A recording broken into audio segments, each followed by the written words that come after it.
کہ کہیں ہماری نماز نہ خراب ہو جائے اور کہیں ہم نماز کو بیچ میں سے چھوڑ کے نہ بھاگ جائیں۔ اور ابو بکر صدیق رضی اللہ تعالیٰ عنہ بھی پیچھے ہٹنے لگے۔ اللہ کے نبی نے اشارہ کیا کہ اے ابو بکر تم نماز کو کنٹینیو رکھو، تم نماز کو جاری رکھو، اور آپ نے پردہ گرا دیا اور آپ نے پردے کو دوبارہ اپنی جگہ کر دیا۔ صحابہ کہتے ہیں کہ یہ آخری منظر تھا جو اللہ کے نبی نے اپنے صحابہ کا دیدار کیا تھا۔ نبی خوش ہو گئے، نبی کے چہرے پر مسکراہٹ آ گئی کہ میری امت، میرے باپ بھی نماز پڑھ رہی ہے، نماز نہیں چھوٹی ہے، نماز جاری ہے۔ آج امت کو اپنے نبی کو جس چیز کی اتنی فکر تھی، نماز، آج امت کو نماز کی بھی فکر نہیں۔ رات بھر تقریریں سننے والے فجر کی نماز میں غائب ہو جاتے ہیں۔ گاؤں میں جلسہ ہو رہا ہے، جلسے میں ہزاروں کی پبلک ہے، مسجد میں چلے جاؤ تو 8-10 لوگ مشکل سے نماز میں ملتے ہیں۔ میرے پیارے ساتھیوں، آج تم نبی سے محبت کا دعویٰ کرتے ہو، نبی سے پیار کا دعویٰ کرتے ہو، اس نبی کو تو نماز سے اتنی محبت تھی کہ وہ نبی کہا کرتے تھے جعلت قرۃ عینی فی الصلاۃ، نماز میری آنکھوں کی ٹھنڈک ہے، نماز میرے دل کا سکون ہے۔ جب اللہ کے نبی ٹینشن میں ہوتے تھے، پریشانی میں ہوتے تھے، حضرت بلال سے کہتے تھے یا بلال ارحنا بالصلاۃ، اے بلال تم جلدی سے اذان دے دو اور جلدی سے نماز کھڑی ہو جائے تاکہ میرے دل کو سکون مل جائے۔ میرے نبی کو نماز سے سکون ملا کرتا تھا۔ اللہ کے نبی جلدی کسی کے اوپر بد دعا نہیں کرتے تھے، مگر جب آپ کی ایک مرتبہ عصر کی نماز قضا ہو گئی، دشمنوں سے لڑائی چل رہی تھی، جنگ خندق کا موقع تھا، اور لڑائی کے دوران آپ کی عصر کی نماز قضا ہو گئی، سورج ڈوب گیا، عصر کی نماز قضا ہو گئی، تو اللہ کے نبی کے منہ سے بد دعا نکل گئی۔ آپ نے فرمایا ملأ اللہ بیوتہم وقبورہم نارا، اے اللہ ان کے گھروں کو تو جہنم کی آگ سے بھر دے، ان کی قبروں کو تو جہنم کی آگ سے بھر دے۔ شغلونا عن الصلاۃ الوسطی، اے اللہ ان کی وجہ سے ہماری عصر کی نماز چھوٹ گئی۔ اتنی فکر تھی اللہ کے نبی کو نماز۔ آج ہم نماز نہیں پڑھتے، کیوں صاحب؟ ارے کام بہت ہے، کوئی بزنس کر رہا ہے، کوئی نوکری کر رہا ہے، کوئی جاب کر رہا ہے، کوئی کالج میں جا رہا ہے۔ میرے پیارے ساتھیوں، آپ اللہ تعالیٰ کو کیا منہ دکھاؤ گے؟ اللہ جب پوچھے گا میرے بندے تو 24 گھنٹے میں 5 بار میرے آگے ماتھا جھکانے کو بھی تیار نہیں تھا، میرے آگے سر جھکانے کو تیار نہیں تھا، تو اللہ اکبر کہہ کر میرے آگے نماز پڑھنے کو تیار نہیں تھا۔ میرے پیارے ساتھیوں، اللہ کو کیا منہ دکھائیں گے؟ یہ نماز نبی کی آنکھوں کی ٹھنڈک تھی، اور اپنے آخری ٹائم بھی اللہ کے نبی نے نماز کی تلقین کی اور نماز پڑھنے پر لوگوں کو ابھارا۔ آپ کی بیوی حضرت ام حبیبہ رضی اللہ تعالیٰ عنہ کہتی ہیں کہ جب اللہ کے نبی کا آخری ٹائم تھا، آپ کی زبان سے الفاظ نہیں نکل رہے تھے، آپ بے قرار تھے، بے چین تھے، تڑپ رہے تھے۔ آپ اس حالت میں اللہ کے نبی کی زبان سے کچھ الفاظ نکل رہے تھے، میں نے غور سے کان لگایا کہ سنوں اللہ کے نبی کیا کہہ رہے ہیں، تو اللہ کے نبی کی زبان سے الفاظ نکل رہے تھے الصلاۃ الصلاۃ وما ملکت ایمانکم، او لوگو تم نماز کی پابندی کرنا، او لوگو تم نماز کی پابندی کرنا، اپنے غلاموں کا خیال کرنا، اپنی لونڈیوں کا خیال رکھنا، اپنے نوکروں کا خیال رکھنا۔ آخری ٹائم بھی اللہ کے نبی کو نماز کی چنتا ہے، نماز کی فکر ہے۔ اور آگے بڑھیے، سوموار کا دن ہے، آج آپ کی زندگی کا آخری دن ہے۔ آپ حضرت عائشہ کی گود میں سر رکھ کر کے لیٹے ہوئے ہیں، حضرت عبد الرحمن ابن ابو بکر آتے ہیں، ان کے ہاتھوں میں مسواک ہے، اللہ کے پیارے نبی کی نظر مسواک کے اوپر بڑھ جاتی ہے۔ آپ اماں عائشہ کو اشارہ کرتے ہیں، اماں عائشہ سمجھ جاتی ہیں کہ آپ مسواک کرنا چاہتے ہیں، اماں عائشہ مسواک کو لے لیتی ہیں، اور اپنے دانتوں سے مسواک کو نرم کرتی ہیں اور وہ مسواک اللہ کے نبی کو کے ہاتھوں میں دے دیتی ہیں. اللہ کے آخری نبی مسواک کرتے ہیں اور بڑے بہترین طریقے سے آپ مسواک کرتے ہیں. اور اماں عائشہ کا لعاب، اماں عائشہ کا تھوک اللہ کے نبی کے تھوک کے ساتھ اس طریقے سے مل جاتا ہے. اور اس سے علماء نے یہ مسئلہ بھی نکالا ہے کہ جب کسی کو یہ احساس ہو جائے کہ اس کا آخری ٹائم ہے تو وہ مسواک کر لے، وہ اپنا منہ صاف کر لے، تاکہ اللہ تعالیٰ کیا اس حال میں جائے کہ اس کا منہ صاف ہو. آپ نے مسواک کیا. مسواک کرنے کے بعد آپ کے اوپر موت کی سختیاں آنے لگی. آپ کی پیشانی پر پسینے کی بوندیں چمکنے لگی. آپ کے اوپر تکلیف کے آثار نظر آنے لگے. آپ بے چین ہونے لگے. آپ کے بغل میں ایک پیالہ رکھا ہوا تھا، پیالے میں پانی تھا.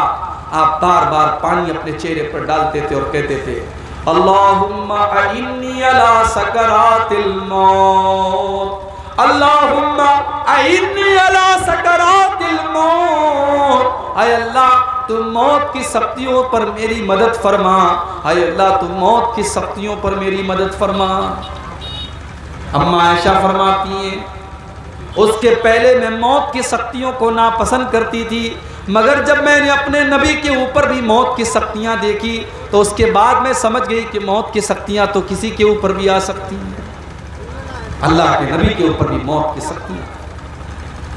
میرے پیارے ساتھیوں، آپ نے آسمان کی طرف اپنے ہاتھ اٹھائے اور آپ نے فرمایا اللہم اغفر لی ورحمنی. اے اللہ تو مجھے معاف فرما دے، اے اللہ تو میرے اوپر رحم فرما. اس کے بعد آپ نے فرمایا اللہم الحقنی بالرفیق الاعلی، اللہم الحقنی بالرفیق الاعلی، اللہم الحقنی بالرفیق الاعلی. اے اللہ تو رفیق اعلیٰ کے ساتھ مجھے ملا دے، تو اپنے نبیوں کے ساتھ مجھے ملا دے، تو اپنے نیک بندوں میں مجھے ملا دے. اتنا کہنے کے بعد اللہ کے نبی کا ہاتھ دھیرے دھیرے زمین پر آ گیا اور آپ کی روح آپ کے بدن سے نکل گئی اور آپ کا انتقال ہو گیا. میرے پیارے ساتھیوں، موت کا یہ منظر اللہ کے پیارے نبی کو بھی دیکھنا. آپ کی بیٹی فاطمہ جو اس موقع پر موجود تھی، ان کی آنکھوں میں آنسو بہ رہے تھے اور وہ کہہ رہی تھی یا ابتا، ہائے میرے ابا جان، من جنت الفردوس ماوا، میرے ابا جان کا ٹھکانہ تو جنت الفردوس ہے. الا جبریل ننعا، اے جبریل ہم تمہیں اپنے باپ کی موت کی خبر دے رہے ہیں. اجاب ربا دعا، میرے ابا نے اپنے رب کی دعوت کو قبول کر لیا. میرے ابا تو اپنے رب کے پاس چلے گئے، میرے بابا تو اپنے رب کے پاس چلے گئے. آپ کی بیٹی کی آنکھوں سے آنسو بہ رہے. موت کا وہ منظر دیکھ کر کے صحابہ کرام بے چین ہو گئے، بے قرار ہو گئے. حضرت عمر فاروق رضی اللہ تعالیٰ تو ماننے کے لیے تیار ہی نہیں ہے کہ اللہ کے نبی کو موت آئی ہے. وہ تو یہ ماننے کو ہی تیار نہیں کہ ان کو موت آ سکتی ہے. حضرت عمر کہتے ہیں کہ وہ لوگوں، اللہ کے نبی کو موت نہیں آئی ہے، آپ زندہ ہیں. اور جیسے موسیٰ علیہ السلام کو اللہ تعالیٰ نے 40 دن کے لیے بلایا تھا، اللہ کے نبی کو بھی بلایا ہے، آپ واپس آئیں گے. اور جو لوگ یہ کہہ رہے ہیں کہ آپ کو موت آ گئی ہے، ان کے ہاتھ پیر کو وہ کاٹ ڈالیں گے. ابو بکر صدیق رضی اللہ تعالیٰ عنہ کو پتہ چلا، وہ بھی آئے، مسجد میں داخل ہوئے. حضرت عمر غصے میں کھڑے ہوئے تھے. حضرت ابو بکر نے ان سے کوئی بات نہیں کی اور ڈائریکٹ حضرت عائشہ کے کمرے میں چلے گئے. جب حضرت عائشہ کے کمرے میں گئے، سامنے اللہ کے نبی کی ڈیڈ باڈی ہے، اللہ کے نبی کا جسم اطہر ہے، آپ کی باڈی ہے، آپ کا شریر ہے، آپ کا جسم مبارک ہے. حضرت ابو بکر صدیق آتے ہیں اور اللہ کے نبی کی پیشانی کو چوم لیتے ہیں اور روتے ہوئے کہتے ہیں کہ میرے ماں باپ آپ کے اوپر قربان ہو جائیں. اے اللہ کے نبی، سب کو ایک موت آتی ہے، وہ ایک موت آپ کو آ چکی ہے، اللہ تعالیٰ 2 موت آپ کو نہیں دے گا. ایک موت سب کو آتی ہے، وہ موت آپ کو آ چکی ہے۔ اس کے بعد آپ مسجد میں آتے ہیں، صحابہ کو اکٹھا کرتے ہیں اور اللہ کے نبی کے منبر کے بغل میں کھڑے ہو جاتے ہیں اور خطبہ دیتے ہیں، اور اس خطبے میں سورہ آل عمران کی یہ آیت پڑھتے ہیں، وَمَا مُحَمَّدٌ إِلَّا رَسُولٌ قَدْ خَلَتْ مِن قَبْلِهِ الرُّسُلُ۔ او لوگو، محمد تو اللہ کے رسول ہیں، آپ سے پہلے بھی دنیا میں بہت سارے رسول آئے ہیں۔ أَفَإِن مَاتَ، اگر آپ کو موت آ جائے، او قتلا، یا آپ کو شہید کر دیا جائے، انقلبتم علی اعقابکم، تو کیا تم ایڑیوں کے بل پلٹ جاؤ گے؟ حضرت ابوبکر صدیق نے قرآن کی یہ آیت پڑھی اور اس کے بعد کہا، من کان یعبد منکم محمدا فإن محمدا قد مات۔ او لوگو، جو محمد صلی اللہ علیہ وسلم کی عبادت کرتا تھا وہ یہ کان کھول کر کے سن لے کہ محمد صلی اللہ علیہ وسلم کو موت آ چکی ہے۔ ومن کان یعبد اللہ، اور جو اللہ کی عبادت کرتا تھا وہ یہ جان لے کہ اللہ زندہ ہے اور اللہ کو کبھی موت نہیں آ سکتی۔ تو یہ اللہ کے نبی کی موت کا ایک منظر تھا جو میں نے آپ کے سامنے بیان کیا۔ تو میرے بھائیوں، موت کبھی بھی آ سکتی ہے، موت کے آنے کے پہلے اللہ کی بارگاہ میں سچی توبہ کر لو، اللہ سے معافی مانگو۔